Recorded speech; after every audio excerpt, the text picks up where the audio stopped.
Hello दोस्तों, स्वागत है आप सभी को पॉलिटी की क्लास नंबर 15 में। इससे पहले हम लोगों ने 14 क्लास को कंप्लीट कर लिया है, जिसकी लिंक वीडियो के नीचे डिस्क्रिप्शन में मौजूद है। वहां पे आप क्लिक करके हमारे इस सीरीज को फॉलो करके आप अपने फायदा को उठा सकते हैं। बाकी इस क्लास के पीडीएफ अगर आप डाउनलोड करना चाहते हैं तो वीडियो के नीचे डिस्क्रिप्शन के सबसे टॉप लेवल पर लिंक मौजूद है। वहां पर क्लिक करके आप जो है वो इस क्लास के पीडीएफ को बहुत ही इजी तरीके से डाउनलोड करके आप अपने फाइल में सेव करके रख सकते हैं, ताकि समय समय पर हम उसकी बार बार रिवीजन करते जाएं, ताकि माइंड को ये लगे कि ये इंपॉर्टेंट है और ये आपको जो है वो याद हो जाए।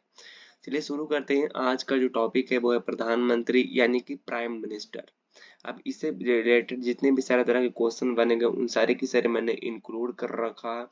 जैसा कि आप देख सकते हैं जितने भी सारे तरह के क्वेश्चन बन सकते थे उन सारे की जो है वो ये इंक्लूड है। तो चलिए स्टार्ट करते हैं हम लोग। हमारा सबसे पहले आती है ये मिशन। अब इसमें होती क्या है? सबसे प्राइम मिनिस्टर के बारे में एक स्टेटमेंट आती है जो कि मार्लो अलग है और मिंटो अलग है।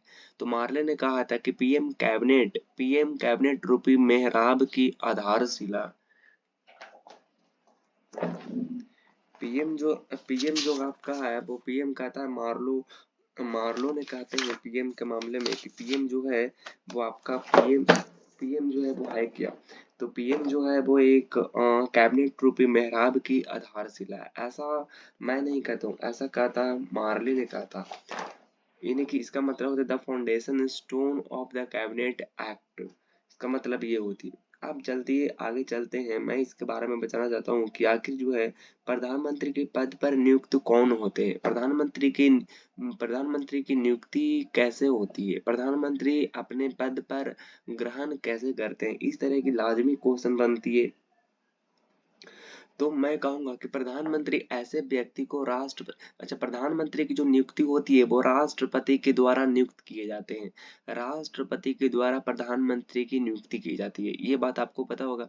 जो कि प्रधानमंत्री जो है वो आर्टिकल 75 के क्लोज 1 75 के खंड 1 में मौजूद है।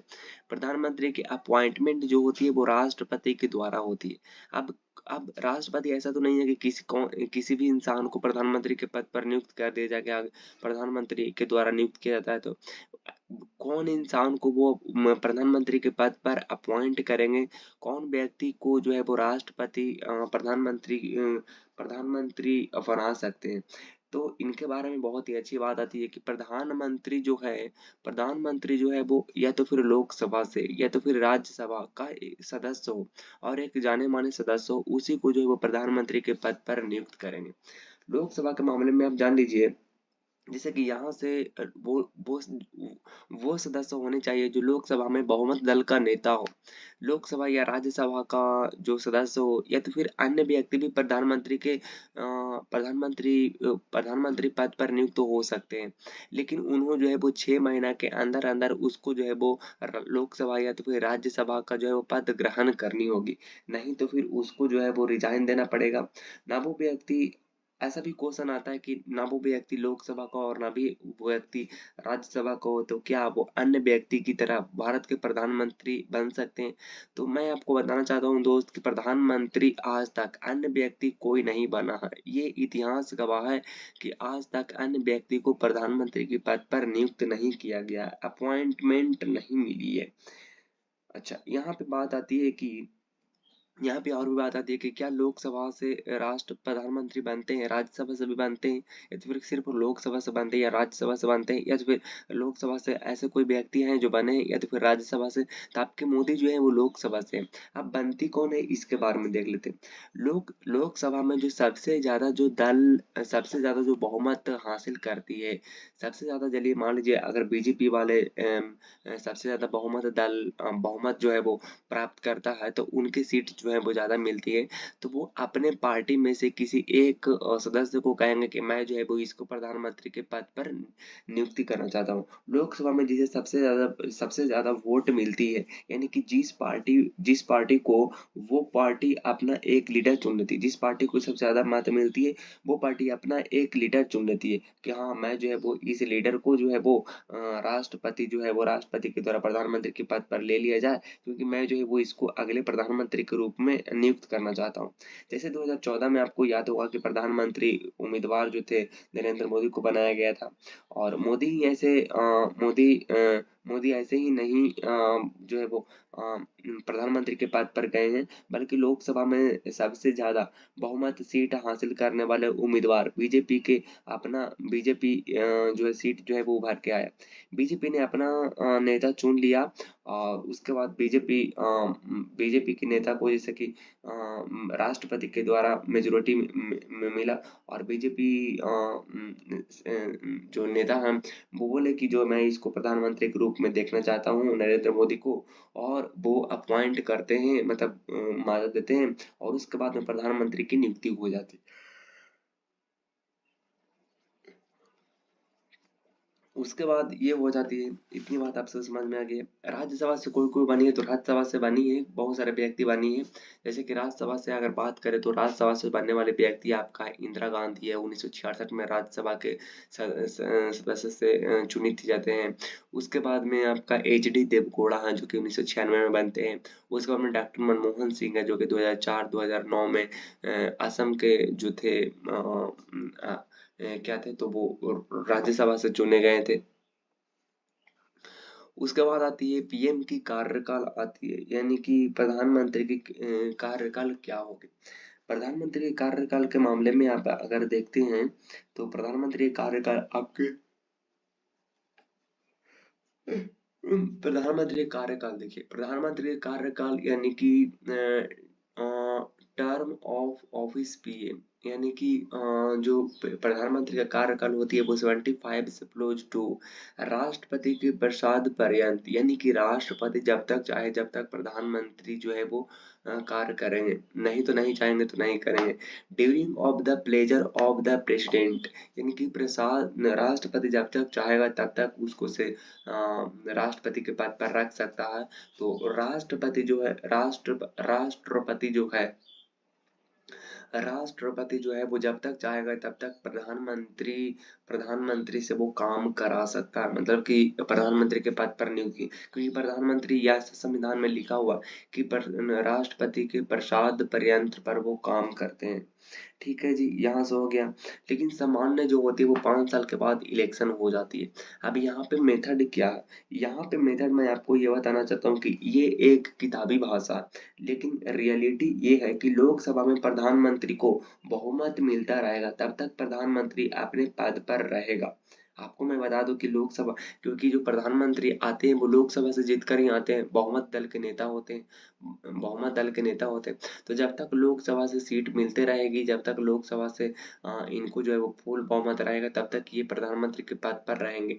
रियलिटी ये है। बाकी तो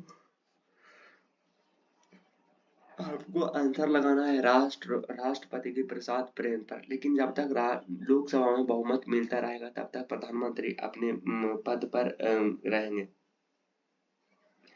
ऐसा भी यहाँ पे क्वेश्चन देखने को मिलती है कई बार कि जो है वो क्या प्रधानमंत्री के कार्यकाल पूरा पूरा होने से पहले हटाया जा सकता है। तो बिल्कुल ऐसा प्रधानमंत्री को जो है वो कार्यकाल पूरा होने से पहले हटाया जा सकता है। राष्ट्रपति के द्वारा ऐसा किया जा सकता है, कोई आम आदमी नहीं करेंगे। जब लोकसभा में मेजोरिटी ना मिले, तब लोकसभा में बहुमत हासिल ना हो, तो ऐसी स्थिति में राष्ट्रपति प्रधानमंत्री के पद से हटा देते हैं, मतलब कि उसको जो है वो हटा सकते हैं राष्ट्रपति। तो लोकसभा जब तक बहुमत मिलता रहेगा तब तक तो नहीं हटा सकते, लेकिन जब जब उनको जो है वो लोकसभा से बहुमत अगर सीट ना मिलने लगे, तब ऐसे में जो है वो राष्ट्रपति प्रधानमंत्री के पद से जो व्यक्ति रहते हैं उनको हटा दिया जाता है। चलिए, अब हम कुछ इंपॉर्टेंट पॉइंट की बात कर लेते हैं कि ऐसे व्यक्ति जिनकी मृत्यु पद पर हुई है। तो ऐसे व्यक्ति जिनकी मृत्यु पद पर हुई है, तो आप कहेंगे जी बिल्कुल, जवाहरलाल नेहरू उनमें से एक था, लाल बहादुर शास्त्री थे, इंदिरा गांधी थे। ये सब जो थे वो अपने पद पर मरने वाले प्रधानमंत्री थे। ऐसा प्रथम कार्यवाहक प्रधानमंत्री के बारे में जाने थे, तो वो आपका गुलजारी लाल नंदा, जिनके समय में दो प्रधानमंत्री पंडित जवाहरलाल नेहरू और लाल बहादुर शास्त्री की मृत्यु हुई थी, तब ये गुलजारी लाल नंदा जो है वो कार्यवाहक रूप में गए। आपसे पूछा है कि ऐसे पीएम, ऐसे प्रधानमंत्री जिनकी मृत्यु देश के बाहर हुआ, तो वो एक है 1966 में ताशकंद समझौते के समय 11 जनवरी 1966 को लाल बहादुर शास्त्री की मौत हो गई थी। अगला बात आपसे पूछा ये जाएगा कि जो है वो अपने कार्यकाल में एक भी दिन संसद नहीं गए हैं। ऐसा कोई प्रधानमंत्री है? तो आप कहेंगे जी बिल्कुल है, चौधरी चरण सिंह, क्योंकि इनके समय में कोई भी संसद में बैठक हुआ ही नहीं था। तो ये जाएंगे कैसे? सबसे कम एज की कोई अगर प्रधानमंत्री है तो वो कौन है? तो आप कहेंगे राजीव गांधी है। सबसे अधिक उम्र में जो बनने वाला प्रधानमंत्री है वो कौन है? तो आप कहेंगे मोरारजी देसाई, जो कि प्रथम गैर कांग्रेसी पीएम है। ये प्रथम गैर कांग्रेसी यानी कांग्रेस की तरफ से नहीं है, उसके बाद भी ये जो है वो मोरारजी देसाई प्रधानमंत्री बने। और ये जो है प्रथम पीएम जो है वो इन्होंने त्याग पत्र इस्तेमाल किए थे। लोकसभा में विश्वास प्रस्ताव यानी कॉन्फिडेंस मोशन से पहले त्याग पत्र कोई ऐसा इंसान है जो दिया लोकसभा में विश्वास प्रस्ताव से पहले? मतलब कि उनको आशंका ये था कि जो विश्वास प्रस्ताव अगर लाएगा मतलब तो फिर मैं हार जाऊंगा। तो ऐसे से डर करके त्याग पत्र कोई देने वाला ऐसे व्यक्ति हैं? तो आप कहेंगे कि जी बिल्कुल है।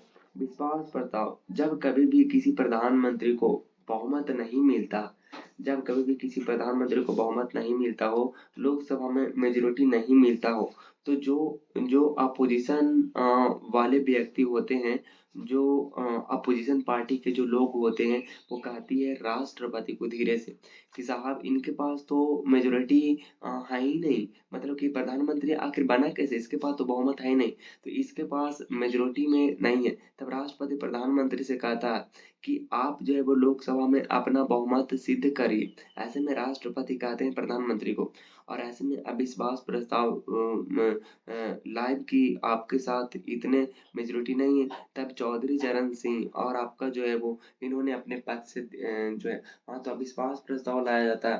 तो चौधरी चरण सिंह और अटल बिहारी वाजपेयी ये जो है वो डर गए कि अविश्वास प्रस्ताव अगर लाया जाएगा तो मैं तो अपना मत जो है वो सीट जो है वो प्रूफ ही नहीं कर पाऊंगा। तो ऐसे में लोकसभा में विश्वास प्रस्ताव से डर गए थे और जो है वो रिजाइन की इस्तेमाल किए थे चौधरी चरण सिंह और अटल बिहारी वाजपेयी जी हैं। प्रधानमंत्री नो कॉन्फिडेंस मोशन, लेकिन अब अविश्वास प्रस्ताव के कारण जो है वो कोई ऐसे हैं जो कि क्या किए हैं, अपना त्याग पत्र इस्तेमाल किए ना। लोकसभा में विश्वास प्रस्ताव से पहले त्याग पत्र देने वाले बोलते हैं नो कॉन्फिडेंस, यानी कि जो है वो विश्वास प्रस्ताव के कारण जो है अविश्वास प्रस्ताव के कारण जो है वो त्याग पत्र देना पड़ा। तो वो है आपका बीपी सिंह और एचडी देवगौड़ा। सबसे लंबे कार्यकाल तक प्रधानमंत्री के पद पर रहने वाले कोई व्यक्ति हैं, महान नेता हैं, तो वो है जवाहरलाल नेहरू। सबसे कम कार्यकाल अटल बिहारी वाजपेयी की रहा था, मात्र 13 दिन तक। फर्स्ट महिला प्रधानमंत्री इंदिरा गांधी है। और दो बार या दो से अधिक बार प्रधानमंत्री बनने वाले जो व्यक्ति हैं वो है पंडित जवाहरलाल नेहरू, 2 बार से अधिक बने, 2 बार बने। इंदिरा गांधी है, अटल बिहारी वाजपेयी है, डॉक्टर मनमोहन सिंह है, नरेंद्र मोदी है। ये सब आते हैं। छह छह पीएम जो मुख्यमंत्री के पद पर रह चुके हैं। छह प्रधानमंत्री मोरारजी देसाई हैं, चौधरी चरण सिंह हैं, बीबी सिंह हैं, उसके बाद पी बी नरसिम्हा राव जो कि दक्षिण भारत से प्रथम प्रधानमंत्री बने, एच डी देवगौड़ा है, नरेंद्र मोदी है। ये प्रथम महिला केंद्रीय मंत्री अगर कोई है तो वो है अमृता कौर, जो कि सबसे लंबे कार्यकाल तक रहे थे। और कैबिनेट मंत्री से त्याग देने वाला जो पहले मंत्रिमंडल से जो है वो आपका श्यामा प्रसाद मुखर्जी है। ठीक है जी, अब हम लोग कर लेते हैं क्वेश्चन, कुछ कर लेते हैं क्योंकि क्वेश्चन जो है बहुत ज्यादा इम्पोर्टेंट है, और क्वेश्चन अगर आप नहीं करते हैं तो करने से कोई भी फायदा नहीं।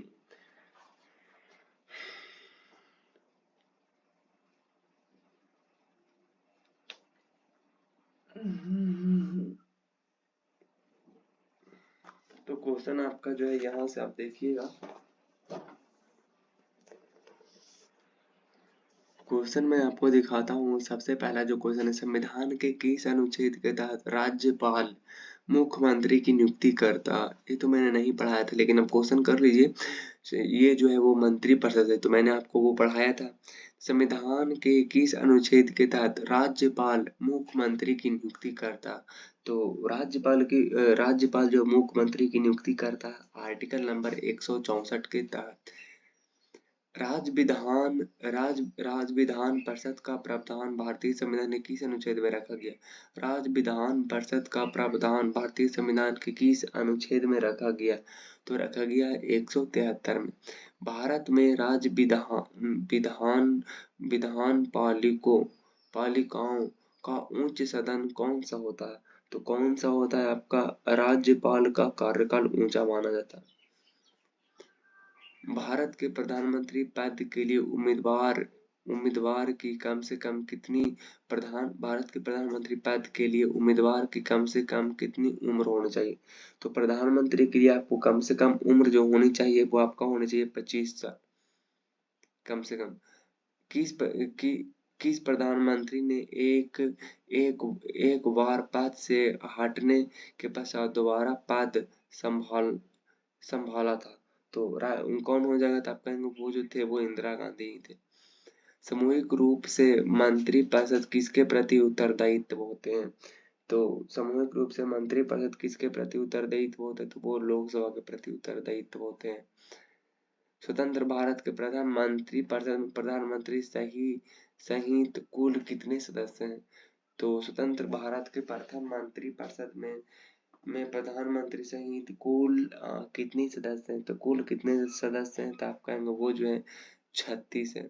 स्वतंत्र भारत के प्रथम वित्त मंत्री कौन रहे? तो स्वतंत्र भारत के प्रथम वित्त मंत्री जो रहे हैं वो आपका रहे हैं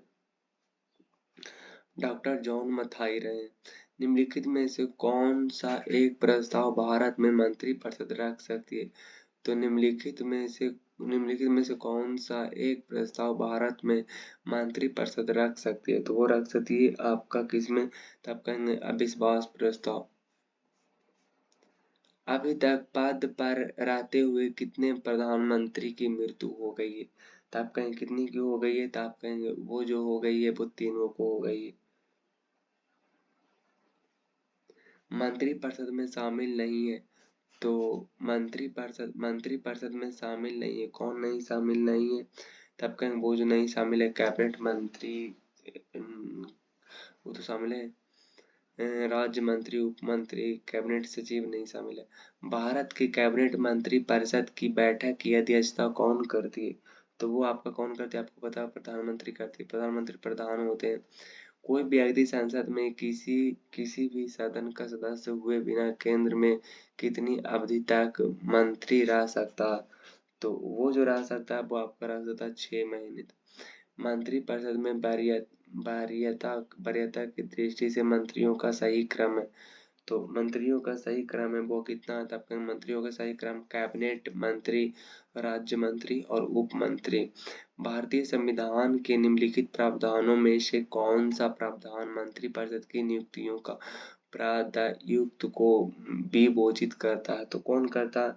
तब वो जो करती है अनुच्छेद 75 करती है।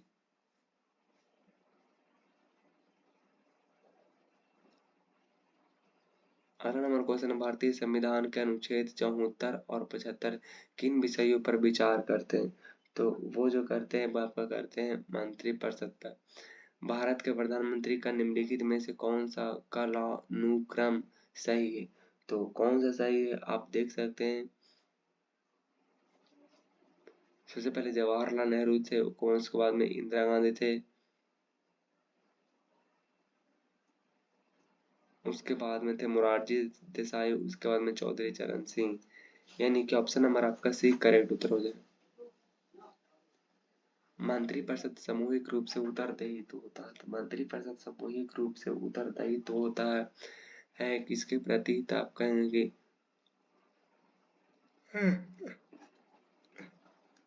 लोकसभा के प्रति एक संवैधानिक बाध्यता के अंतर्गत अनुच्छेद 75 सप्लोज 3 के अनुसार अनुच्छेद 74 के अनुसार तो नहीं होगा, यानी कि आपका हो जाएगा ऑप्शन नंबर सी हो जाएगा। सबसे अधिक उम्र के में प्रधानमंत्री पद पर आसीन होने वाले कौन व्यक्ति रहे हैं? तो वो जो रहे हैं वो आपका रहे हैं मोरारजी देसाई रहे। भारत के प्रधानमंत्री उप प्रधानमंत्री कौन है? तो भारत के प्रथम उप प्रधानमंत्री कौन रहे हैं? तो आपका जो रहे हैं वो आपका रहे हैं सरदार वल्लभ भाई पटेल है। कुछ और भी क्वेश्चन है।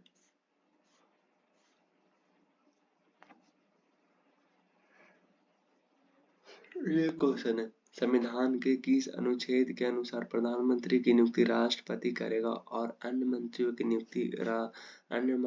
नियुक्ति राष्ट्रपति प्रधानमंत्री के सलाह पर करेगा?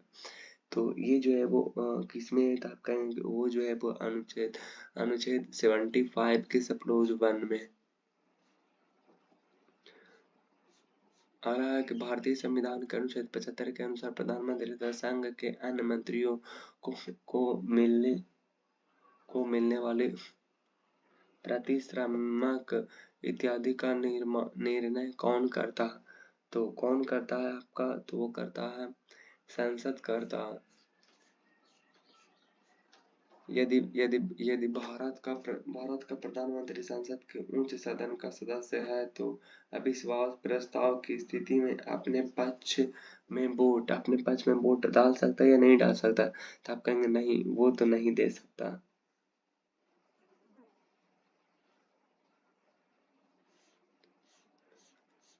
अगला नंबर है, भारत में उप प्रधानमंत्री के पद का कितनी बार सृजन सृजन किया गया? तो भारत के उप प्रधानमंत्री के पद का कितनी बार सृजन किया गया? तो कितनी बार सृजन किया गया? तो वो किया गया है 8 बार किया गया। अगला नंबर क्वेश्चन है, कहता है कि संघ मंत्री परिषद का गठन प्रधानमंत्री की सलाह पर किसके द्वारा किया जाता है? तो किसके द्वारा किया जाता है? राष्ट्रपति के द्वारा किया जाता है। अगला नंबर क्वेश्चन है, मूल संविधान में कैबिनेट शब्द का उल्लेख नहीं किया गया था, परंतु बाद में 44वें संविधान संशोधन 1978 के द्वारा किस अनुच्छेद के तहत कैबिनेट शब्द को शामिल किया गया? तो वो किया गया आपका अनुच्छेद 352 के तहत।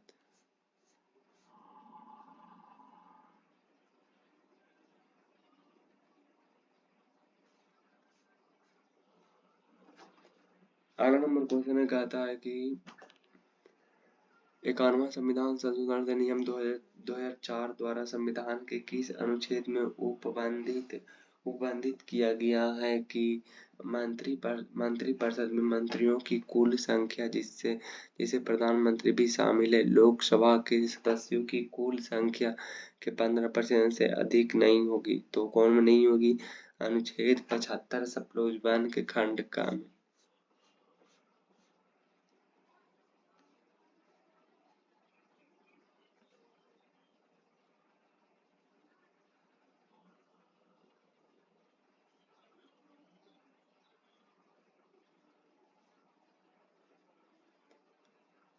8वां नंबर क्वेश्चन है, कहता है कि यथार्थ में कार्यपालिका की समस्त सत्ता निम्नलिखित में से किसमें निहित होती है? तो किसमें निहित होती है? तब कहेंगे सब जो होती है वो मंत्रिपरिषद में होती है। भारत के केंद्रीय मंत्रिपरिषद की बैठक की अध्यक्षता कौन करते हैं? तो कौन करते हैं आपका? तो वो करते हैं आपका प्रधानमंत्री करते हैं। किस अनुच्छेद के अनुसार मंत्रिपरिषद लोकसभा के प्रति सामूहिक रूप से उत्तरदायित्व होती है? तो किसके प्रति उत्तरदायित्व होती है? तो आप कहेंगे अनुच्छेद 75 सप्लोज 3। किस अनुच्छेद के अनुसार जो मंत्री संसद के किसी सदन का सदस्य नहीं है उसे 6 माह के अंदर सदस्य बना देगा? तो वो जो है वो आपका हो जाएगा जाकर के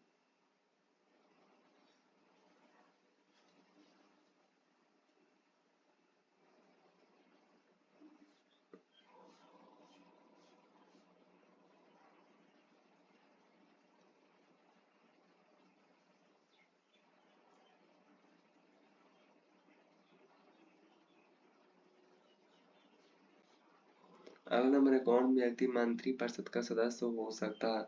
तो कौन व्यक्ति मंत्रिपरिषद का सदस्य हो सकता है? आप कहेंगे संसद के सदस्य ही हो सकते हैं। अगला नंबर है, कहता है कि क्या राज्यसभा में मनोनीत व्यक्ति मंत्रिपरिषद का सदस्य बन सकता है? तो वो बन सकता है। तो आप कहेंगे वो जी बिल्कुल हाँ बन सकता है। अगला नंबर क्वेश्चन है मंत्रिपरिषद में शामिल होते हैं, तो मंत्रिपरिषद में आपका शामिल कौन होते हैं? तो मंत्रिपरिषद में शामिल जो होते हैं वो आपका होते हैं प्रधानमंत्री एवं अन्य मंत्री होते हैं। अगला नंबर है भारत के प्रधानमंत्री पद के लिए उम्मीदवार कम से कम कितनी उम्र होना चाहिए? तब कहेंगे उसकी जो उम्र होना चाहिए वो आपका होनी चाहिए, अगर कितना होना चाहिए तब कहेंगे उसकी उम्र चाहिए कम से कम 25 होनी चाहिए। भारत भारत के प्रधानमंत्री क्या? तब कहेंगे कि भारत के प्रधानमंत्री जो होती है वो लोकसभा में बहुमत दल का नेता होती है।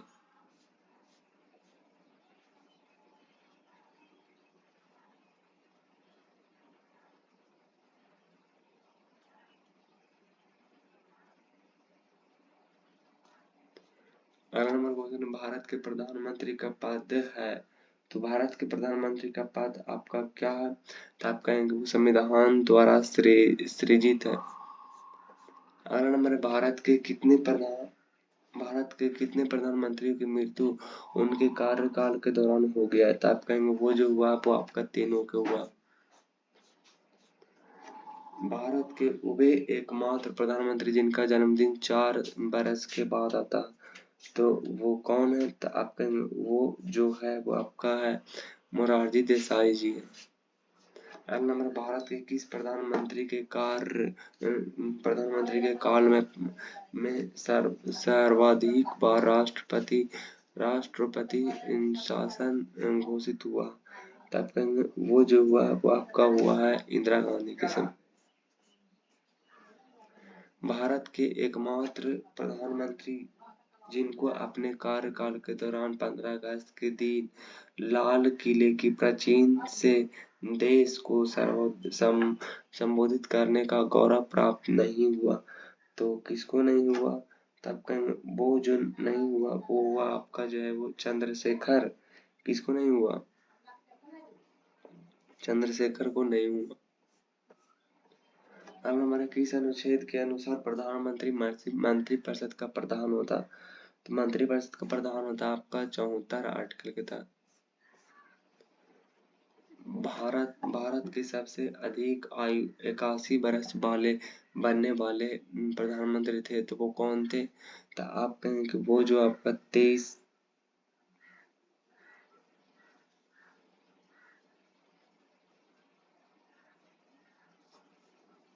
इसका राइट आंसर कौन हो जाएगा? इसका राइट आंसर आपका हो जाएगा मोरारजी देसाई, जिन्होंने सबसे जो है वो 81 वर्ष के आयु में प्रधानमंत्री बने थे, सबसे अधिक आयु जिसको कह सकते हैं। अगला नंबर है भारत के किस प्रधानमंत्री ने अपने प्रधानमंत्रित्व कार्यकाल में एक बार भी लोकसभा का सामना नहीं किया, तो कौन हो जाएगा? तो आपका वो जो हो जाएगा चौधरी चरण सिंह। भारत के सबसे कम आयु में बनने वाले प्रधानमंत्री जो रहे हैं वो आपका कौन रहे हैं? तो मैंने आपको बताया था अभी कुछ देर पहले ही कि वो जो व्यक्ति हैं वो आपका है राजीव गांधी। विश्वास मत प्राप्त करने में असफल होने वाले भारत के प्रथम प्रधानमंत्री कौन बने? तो अब तक जो बने हैं वो आपका बने हैं बीपी सिंह बने।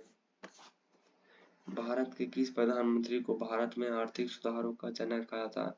तो भारत में आर्थिक सुधारों का जनक जो कहा जाता है वो कहा जाता है आपका मोरारजी देसाई को कहा जाता है। राज्यसभा के सदस्य रहते हुए लगातार दूसरी बार प्रधानमंत्री बनने वाले प्रथम व्यक्ति हैं, तो प्रथम व्यक्ति आपका कौन है? तो प्रथम व्यक्ति जो है वो आपका मनमोहन सिंह है। भारत के प्रथम कार्यवाहक प्रधानमंत्री अगर कोई बना है तो वो जो बना है आपका कौन बना है? तो आपका बना है गुलजारी लाल नंदा बने।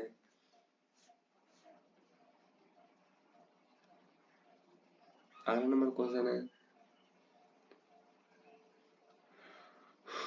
कि भारत के कितने प्रधानमंत्री का जन्म पाकिस्तान में हुआ? तो आप कहेंगे वो जो हुआ तीनों के हुआ मात्र। अगला नंबर क्वेश्चन कहता है कि भारत के प्रधानमंत्री में सबसे बड़ा कार्यकाल 16 वर्ष 9 माह 13 दिन किस प्रधानमंत्री को रहा है? तो इसका जो राइट आंसर हो जाएगा वो आपका हो जाएगा जाकर के जवाहरलाल नेहरू हो जाएगा। बाकी यहाँ पे ये जो लेक्चर है वो ख़त्म हो जाती है। बाकी मुलाकात होगी सोशल मीडिया पर। अगर आपने मुझे फॉलो नहीं किया सोशल मीडिया पर तो जाकर फॉलो कर लीजिए। इन सभी की लिंक वीडियो के नीचे डिस्क्रिप्शन में मौजूद है। चलिए वीडियो देखने के लिए बहुत बहुत धन्यवाद। Thank you so much for watching this video.